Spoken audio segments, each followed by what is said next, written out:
सुप्रभात मेरे प्यारे मित्रों, स्वागत है आप सभी लोगों का आरके ऑनलाइन एकेडमी के यूट्यूब चैनल पर।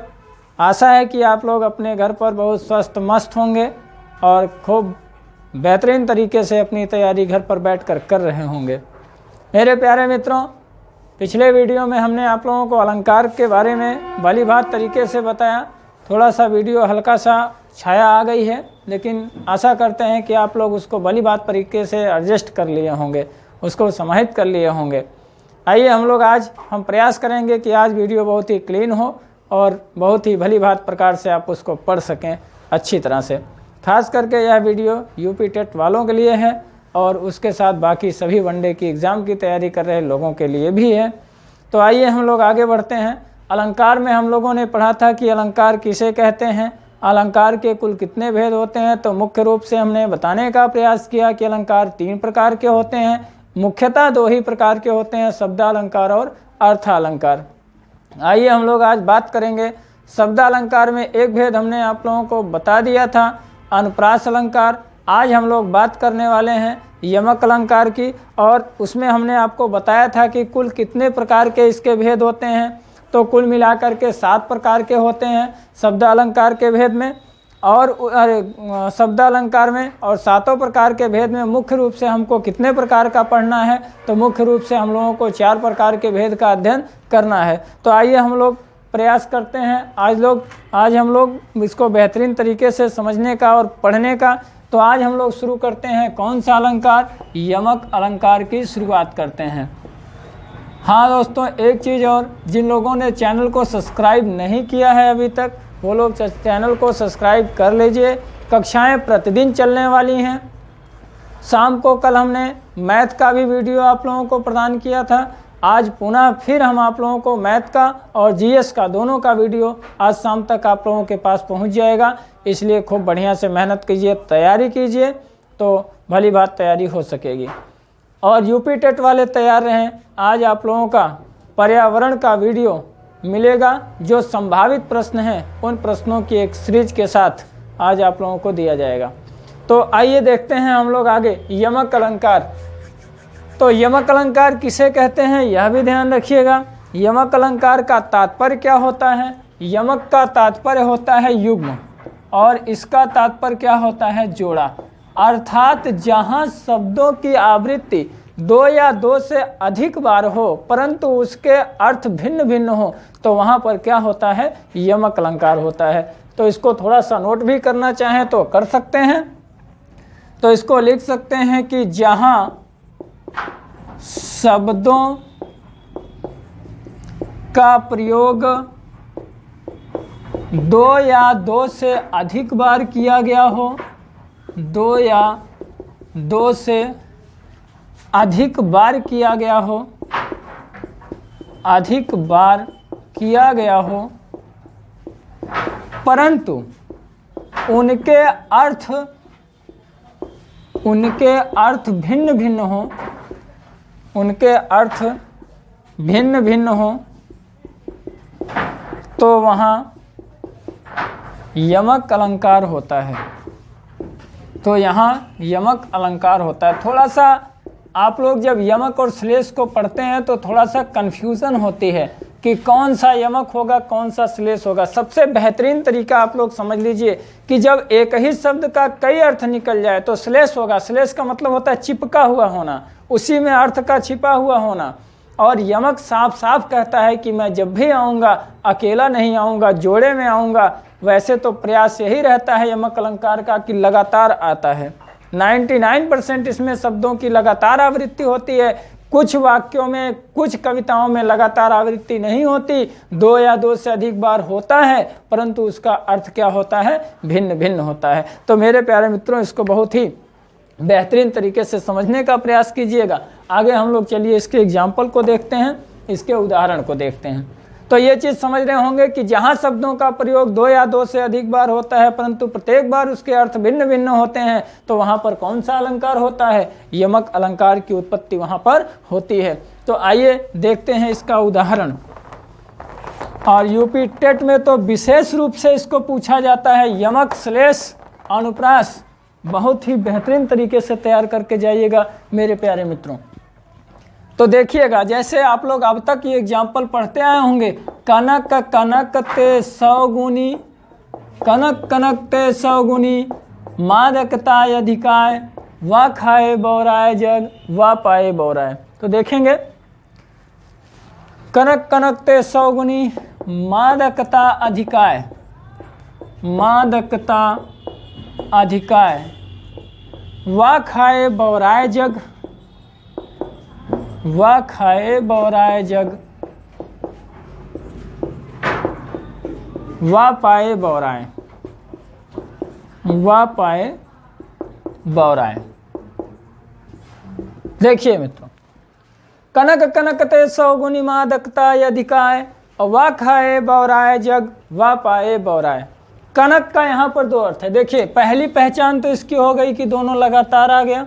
दूसरी पहचान हो गई कि दोनों का अर्थ दो बार में है।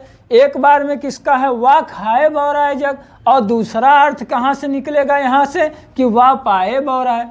ठीक है, कनक का तात्पर्य खाने के अर्थ में, कनक माने हो गया धतूरा, और दूसरा जो पाने के अर्थ में है वह कनक का अर्थ हो गया धन, सोना, चांदी, ढेर सारे हीरे जवाहरात, है ना। अभी देखिए, अच्छा, कनक कनक ते 100 गुनी, मादकता अधिकाय। कनक अर्थात धतूरा।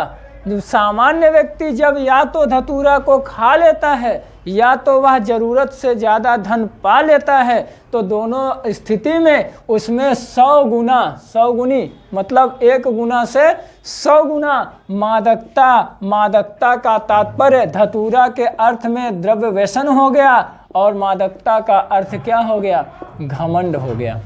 इस अर्थ में, धन के अर्थ में अगर व्यक्ति है, अगर उस सामान्य व्यक्ति को धतूरा खिला दिया जाए तो पहले से 100 गुना अधिक उसके अंदर क्या हो जाती है, मादकता आ जाती है। तो क्यों? क्योंकि वा खाए बौराए जग, उसको खा करके बिल्कुल बावला हो जाता है, पागल हो जाता है। और अगर व्यक्ति को जरूरत से अधिक धन मिल गया तो धन अधिक मिलने के बाद क्या हो जाता है, वा पाए बौराए, और उसको पा करके पागल हो जाता है, एकदम दूसरों को पहचानता तक नहीं है। अर्थात उस अधिक धन पा जाने के बाद वह जो है बिल्कुल पूरी तरह से अपना होशो हवास क्या करता है, खो देता है। उसको समझ में नहीं आता है कितना पैसा हो गया तो मैं करूं तो क्या करूं, कहाँ रखूं, कहाँ क्या खेत खरीद लूं कि क्या क्या करूं, तमाम उसके सामने समस्या हो जाती है। तो यहाँ पर कनक का दोनों अर्थ है और दोनों को आसानी से समझेंगे आप लोग कि यहाँ पर कौन सा अलंकार हो जाएगा, यमक अलंकार हो जाएगा। इसलिए भैया कहा जाता है कि मन का बढ़ना ठीक है दोस्त, मन का बढ़ना ठीक है, धन का बढ़ना ठीक है साथी, मन का बढ़ना ठीक नहीं। क्योंकि धन बढ़े तो ठीक होता है, लेकिन धन जब बहुत अधिक पा जाते हैं लोग तो उनका धीरे धीरे क्या होता है, मन भी बढ़ जाता है। और मन बढ़ जाता है तो बढ़त बढ़त सरल शरीर बढ़ जाए और घटत घटत फिर ना घटे। तो कहने का तात्पर्य है कि बढ़ते बढ़ते मन तो बढ़ जाता है, लेकिन फिर घटने के बाद उसका धीरे धीरे जो होता है वो घटता नहीं। मन नहीं घटता है तो पता चलता है अपने घर संपत्ति बेचना लोग शुरू कर देते हैं। इसलिए धन बढ़ना ठीक होता है, अच्छी बात है कि धन की बढ़ोतरी होनी चाहिए, लेकिन जब धन बहुत अधिक बढ़ जाता है तो व्यक्ति को घमंड नहीं करना चाहिए। लेकिन यहाँ पर ये क्या कह रहे हैं, ऑलरेडी कवि कह रहा है कि धन बढ़ने से भी उसके अंदर 100 गुना अधिक मादकता आ जाती है। अर्थात उसको पाने के बाद वो क्या होता है, एकदम बावला हो जाता है, पहचानना बंद कर देता है कि मैं कौन हूँ और ये कौन है। ठीक है दोस्त, आगे देखते हैं अगले एग्जाम्पल। बातें बहुत होंगी, अगले वीडियो में बहुत समय है, हम लोग बातें करते रहेंगे। लेकिन फिलहाल जो सामने परीक्षा है, इस परीक्षा को दृष्टिगत करते हुए बिना बात किए हुए हम लोग सीधे टॉपिक पर चलते हैं। आइए अगला एग्जाम्पल इसका देखते हैं, दूसरा उदाहरण। दूसरे उदाहरण में देखिए, जैसे काली घटा का घमंड घटा। अब देखिए यहाँ पर, अब इसको हम केवल उदाहरण की तरफ बढ़ेंगे। काली घटा का घमंड घटा, काली घटा का घमंड घटा।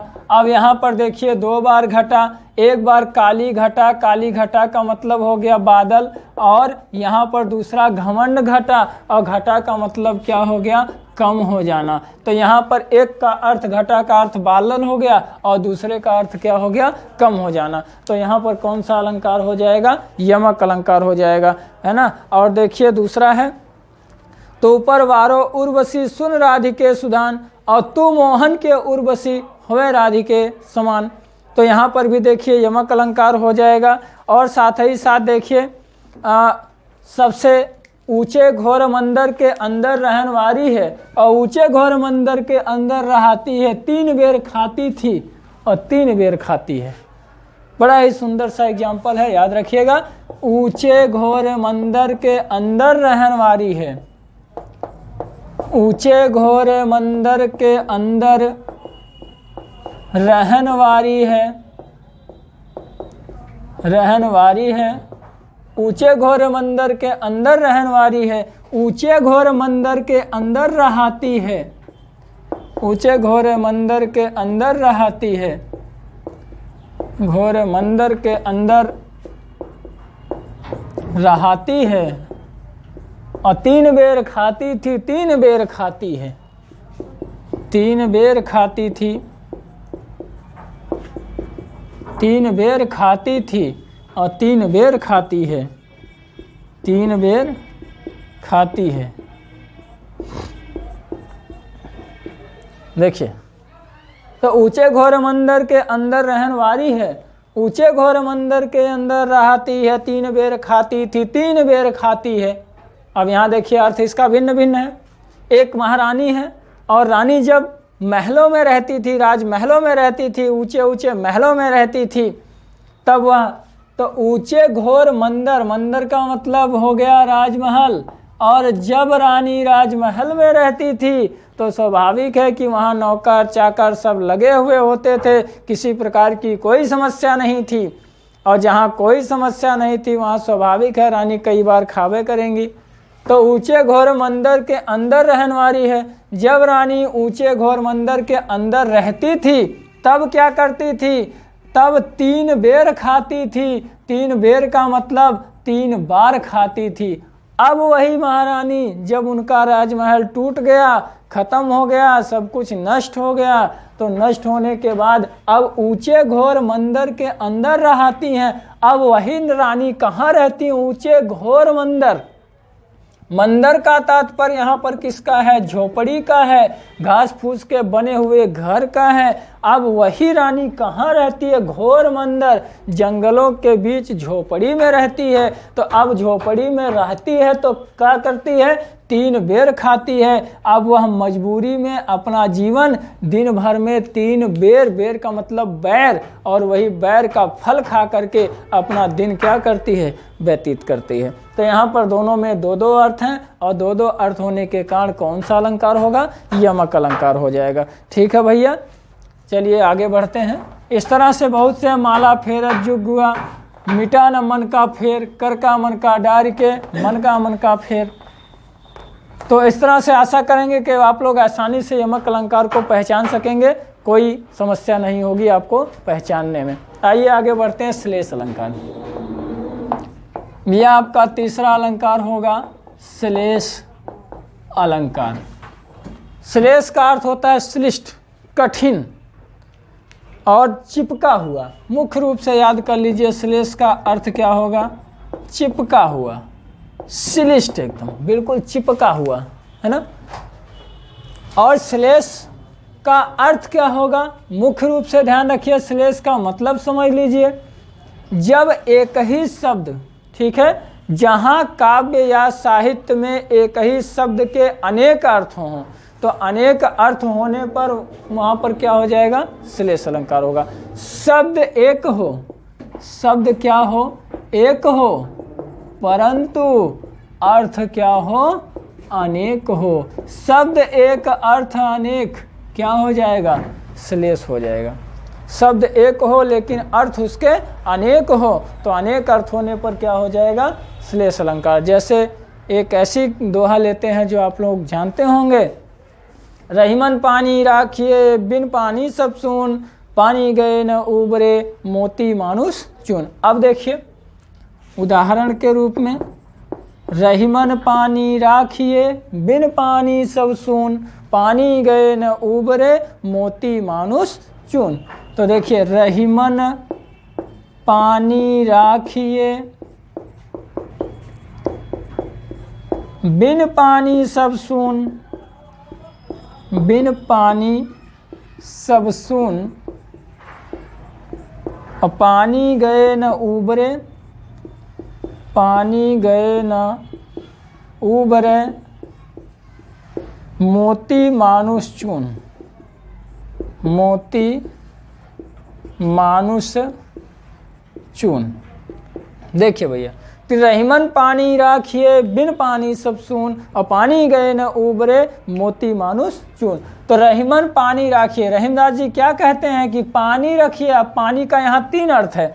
अगर हम लोग बिन पानी सब सून, पानी राखिए, रहीमदास जी कहते हैं कि पानी बचा लीजिए। कौन सा पानी? अर्थ आगे से है, बिन पानी सब सून, बिना पानी के सब कुछ क्या है? सून है, बेकार है, व्यर्थ है, निरर्थक है। और पानी गए न उबरे, अगर एक बार पानी चला जाए तो फिर वह लौट करके नहीं आता है। और वह पानी क्या क्या है? मोती के परिप्रेक्ष्य में पानी का अर्थ क्या होगा? चमक हो जाएगा। अगर मोती को पानी में से निकाल दिया जाए तो उसकी चमक घट जाती है। और मनुष्य के रूप में अगर देखें तो इसका अर्थ प्रतिष्ठा होगा। अगर मनुष्य का प्रतिष्ठा चला गया तो फिर लौट करके नहीं आता है। और तीसरा अर्थ किसका? चूने के अर्थ में होगा। अर्थात अगर चूना एक बार सूख गया तो वह क्या हो जाता है? समाप्त हो जाता है। तो यहाँ पानी का अर्थ क्या हो जाएगा? जल हो जाएगा। तो पुनः देखिए कि रहीमन पानी राखिए बिन पानी सब सून, पानी गए न उबरे मोती मानुष चून। रहीमदास जी कहते हैं कि मोती को पानी में ही रखिए, बिना पानी के मोती बेकार है। अगर पानी में से मोती निकाल ली गई तो उसकी चमक समाप्त हो जाएगी। दूसरा अर्थ मनुष्य के रूप में कि रहीमन पानी राखिए, रहीमदास जी कहते हैं कि अपनी प्रतिष्ठा को बचा करके रखिए, अपने मान सम्मान को बचा करके रखिए, नहीं तो बिन पानी सब सून। और बिना पानी के, बिना प्रतिष्ठा के, बिना मान सम्मान के व्यक्ति बेकार होता है। धन मेरे दोस्त कितना भी आपके पास क्यों ना हो जाए, अगर आपको बोलने की कला नहीं आपके अंदर है, अगर आपके अंदर रहन सहन की कला नहीं है, जीवन की कला नहीं है, सामाजिकता का ज्ञान नहीं है, तो आप पढ़े लिखे कहला सकते हैं, धनवान कहला सकते हैं, लेकिन कभी प्रतिष्ठित व्यक्ति नहीं कहला पाएंगे। इसलिए जीवन में प्रतिष्ठा का होना बड़ा जरूरी है। बिना प्रतिष्ठा के सब कुछ व्यर्थ होता है। पानी गए न उबरे, अगर एक बार जीवन से प्रतिष्ठा निकल जाए तो फिर जीवन में दोबारा प्रतिष्ठा लौट करके नहीं आती। धन गया हुआ वापस आ जाता है, लेकिन मान सम्मान अगर एक बार चला जाए तो फिर दोबारा जीवन में नहीं आता। काजल की कोठरी में कितनों हो सयानो जाए, दाग लगी पर लगी है। इसलिए ध्यान देंगे। आगे बढ़ते हैं हम लोग इसके नेक्स्ट उदाहरण पर। आइए, आशा करते हैं कि बहुत समझ पा रहे होंगे आप लोग इसको, और यह भी आशा करेंगे कि होने वाली यूपी टेट की परीक्षा में आप लोग अगर प्रश्न आ गया ये तो गलत नहीं करेंगे, होगा भी नहीं, क्योंकि आपने मेहनत से पढ़ा है, ध्यान से पढ़ा है। बस केवल इसको ध्यान देने की बात है, और बहुत ही आसानी से आप लोग इसको समझ रहे होंगे। और साथ ही एक हमारा भी काम करिए, अगर समझ में आ रहा हो, पसंद आ रहा हो, ठीक लग रहा हो, तो आप लोग चैनल को लाइक कर दीजिए और शेयर कर दीजिए, सब्सक्राइब कर दीजिए। आगे बढ़ते हैं। इसका अगला उदाहरण देखिए, नेक्स्ट एग्जाम्पल देखिए इसका। चरण धरत चिंता करत चितवत चारहु और सुबरन को खोजत फिरे कवि व्यभिचारी चोर। आइए इसको देखते हैं। अगला उदाहरण, चरण धरत चिंता करत, चरण धरत चिंता करत चितवत चारहु ओर, चितवत चारहु ओर सुबरन को खोजत फिरे, सुबरन को खोजत फिरे कवि व्यभिचारी चोर। कवि, इसमें थोड़ा सही डाउन, कवि व्यभिचारी चोर। ठीक भैया। चरण धरत चिंता करत चितवत चारहु ओर और सुबरन को खोजत फिरे कवि व्यभिचारी चोर। तो चरण धरत चिंता करत चितवत चारहु ओर, और सुबरन को खोजत फिरे कवि व्यभिचारी चोर। अब यहाँ देखिए चरण धरत, अब यहाँ पर देखिए तीनों का तीन अर्थ है। पहला अर्थ है कवि के परिप्रेक्ष्य में सुबरन का अर्थ, दूसरा है व्यभिचारी अर्थात कामी पुरुष के परिप्रेक्ष्य में, और तीसरा किसके परिप्रेक्ष्य में है, चोर के परिप्रेक्ष्य में है। अब देखिए अब तीनों, एक स्त्री है और स्त्री का चरण छूने पहुंच गए हैं, और जब चरण छूने जाते हैं तो देखिए क्या होता है कि चरण धरत चिंता करत, पहले पहुंच गए कवि, और जब कवि जी पहुंचे तो चरण धरत चिंता करत चितवत चारहु ओर। अब कवि जी पहुंच करके जब उस सुंदर स्त्री का चरण छूते हैं तो छूते समय क्या करते हैं कि उसके चरणों के चारों तरफ देखते हैं ध्यानपूर्वक। क्यों देखते हैं? क्योंकि इतनी सुंदर अगर स्त्री है तो इसके लिए हमको सुंदर शब्द चाहिए, तभी जा कर के हम इसके वर्णन अच्छी तरह से कर सकते हैं। तो सुंदर शब्द खोजते हैं। कौन खोजता है? कवि खोजता है। तो कवि सुबरन को खोजत फिरे, कवि खोज रहे हैं सुंदर शब्दों को कि मैं किन शब्दों को खोज करके इनका वर्णन कर दूं कि इनकी सुंदरता पर चार चांद लग जाए। दूसरी तरफ ये तो खोज रहे हैं कवि, तो कवि के अर्थ में सुबरन का अर्थ हो गया सुंदर शब्द। दूसरी बार कौन? कामी पुरुष। व्यभिचारी का मतलब होता है कामी पुरुष। तो कामी पुरुष जब देखता है तो चरण धरत चिंता करत चितवत चारहु ओर, जाता है चरण स्पर्श करने के बहाने देखता है स्त्री के चरणों की सुंदरता को निहारता है कि इनका चरण सुंदर है, तो बाकी इनका और अंग की भी कल्पना वह अपने मन में करने लगता है। तो वह क्या खोजने लगता है? वह उस स्त्री को ही खोजने लगता है। तो सुबरन को खोजत फिरे, तो यहाँ पर दूसरा अर्थ सुबरन के रूप में, व्यभिचारी के रूप में किसके लिए हो जाएगा? स्त्री के लिए हो जाएगा। और तीसरी बार पहुँच गए चोर जी।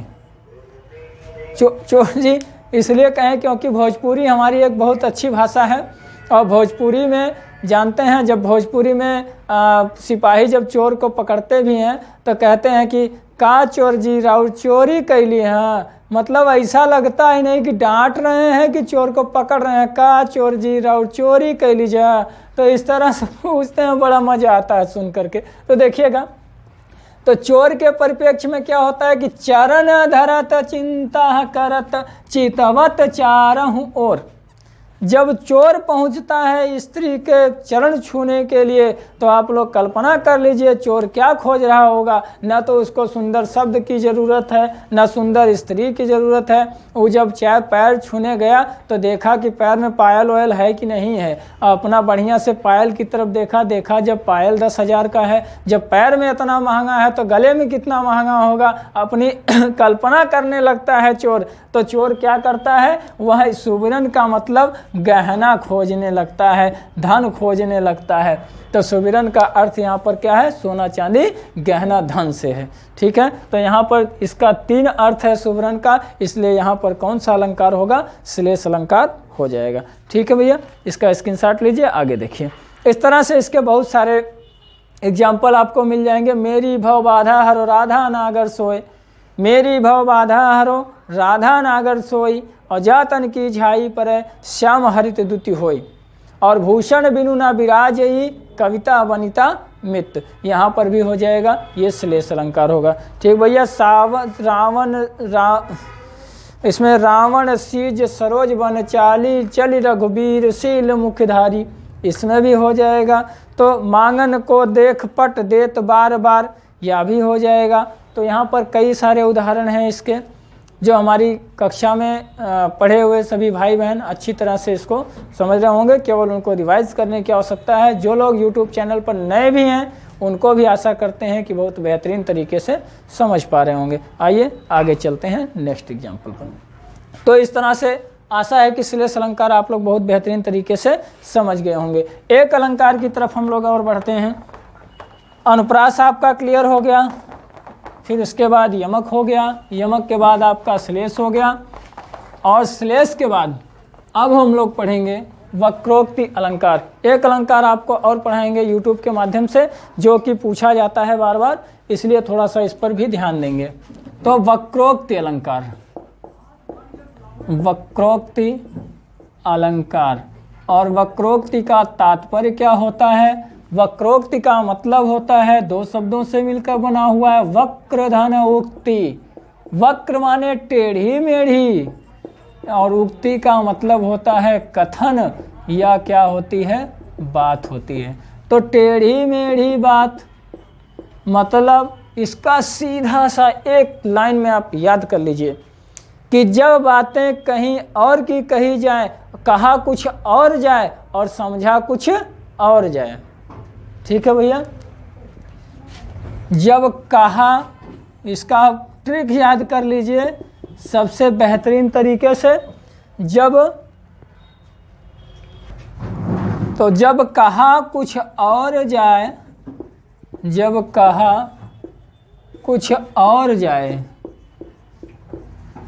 और समझा कुछ और जाए, और समझा कुछ और जाए, और जाए, तो वहाँ क्या होता है? वक्रोक्ति अलंकार होता है।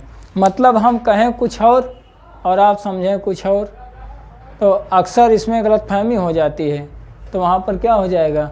वक्रोक्ति अलंकार हो जाएगा। अक्सर लोग कहते हैं ना कि हम तो ये नहीं ये कहना चाहते थे, तो दूसरा का कहता है नहीं हम समझ रहे थे कि आप क्या कहना चाहते थे। पहले में लोग समझ जाते हैं, तो समझ लीजिए कि वहाँ पर कौन अलंकार होता है? वक्रोक्ति अलंकार होता है। तो इसलिए ही ध्यान रखिएगा यहाँ पर वक्रोक्ति, जब आप कहना कुछ और चाहे लोग समझे कुछ और, तो आप समझ लीजिए कि वक्रोक्ति अलंकार हो जाएगा। जैसे विद्वत्मा ने कालिदास से इशारा में कहा था, कालिदास ने विद्वत्मा ने कहा इसे, तो उन्होंने कालिदास ने कहा इसे, कहें कि कहीं कुछ और ही समझे कुछ और, उनको समझ में आया कि आत्मा, उन्होंने कहा कि आत्मा एक है, तो कालिदास से कह को समझ में आया कि अरे एक ठे अब फोड़ेंगे, कहे दोनों फोड़ेंगे, घबराओ मत। ठीक है? तो यहाँ पर क्या होता है? वक्रोक्ति अलंकार। मतलब बात कुछ और कही जाए परंतु बात कुछ और समझ में आए, तो यहाँ पर क्या हो जाएगा? वक्रोक्ति अलंकार होगा। आइए इसके उदाहरण की तरफ चलते हैं और उदाहरण को समझने का प्रयास करते हैं। तो एक बार श्री कृष्ण जी पहुँच गए कहाँ? राधा जी के यहाँ। कई दिन हो गया था, लॉकडाउन लग गया था, तो सोचे चले एक दिन मिल उलाएं, तो गए मुलाकात करने के लिए राधा जी के यहाँ। और जब राधा जी के यहाँ पहुँचे तो पहले में पहुंचने के बाद दरवाज़ा खटखटाए बाहर में से। आज की तरह सिस्टम तो था नहीं कि बेल बजाए होते, ध्वनि अंदर तक गई होती। तो बाहर में से दरवाज़ा खटखटाए तो अंदर से राधा जी ने बोली कि को हो तुम? राधा जी ने क्या कहा? को हो तुम, अर्थात कौन हो तुम? राधा जी ने कहा कौन हो तुम? तो इत आए कहाँ? यहाँ कहाँ आ गए? इत आए कहाँ? कौन हो तुम? यहाँ कहाँ से आ गए? तो कृष्ण जी ने कहा घनश्याम है, घनश्याम है। अब घनश्याम है तो राधा जी ने कहा जब घनश्याम है तो कहता हूँ बरसों यहाँ का लेने आए हो? तो कहता हूँ बरसों। फिर समझ गए कि लगता है राधा जी समझ नहीं पा रही हैं। फिर कहे कि नहीं, मनमोहन है प्रिय, मनमोहन है प्रिय। अभी कहे कि मनमोहन है, राधा जी को दूसरा समझ गई और राधा जी का समझ गए। राधा जी की समझ में आया मनमोहने वाले हैं, तो कही तब यहाँ का, तो कही कि फिर क्यों फरकत पाए, फिर क्यों फरकत पाए, फिर क्यों फरकत पाए। तो को हो तुम? जब दरवाज़ा खटखटाए तो पूछी को हो तुम, कौन हो तुम? इत आए कहाँ? यहाँ का करने के लिए आए हो? यहाँ का लेने आए हो? तो उन्होंने कहा कि मैं घनश्याम है, कहे कि मैं घनश्याम हूँ। अब राधा ही समझी घनश्याम का मतलब बादल होता है। उनको लगा कि बादल आके दरवाज़ा खटखटा रहा है, तो कहीं जाओ तो कतहूँ बरसो, कहीं यहाँ का चले आए, जाओ जाके कतो बरसो। तो घनश्याम समझ गए, लगता है समझ नहीं पा रही हैं राधा जी। तो कहे नहीं, मनमोहन है प्रिय। कहे कि नहीं, हम तो मनमोहन हैं। मनमोहन अर्थात श्री कृष्ण जी हैं। तो राधा जी सोची कि लगता है ही कोनो मनमोहक वाले हैं, मने मोह लेंगे हमारा, तो कृष्ण जी कहाँ जाएंगे, इसलिए कहीं फिर क्यों फरकत पाएँ, तो यहाँ का फर्क रहे हो तब जाओ तो फर्को दूसरे जगह जाओ। अर्थात कृष्ण ने कहा कुछ और राधा ने समझा कुछ और, तो यहाँ पर कौन सा अलंकार होगा, वक्रोक्ति अलंकार हो जाएगा। ठीक है भैया, आगे देखिए। जैसे एक गाना निकला था और खूब बढ़िया से सुना था लोगों ने,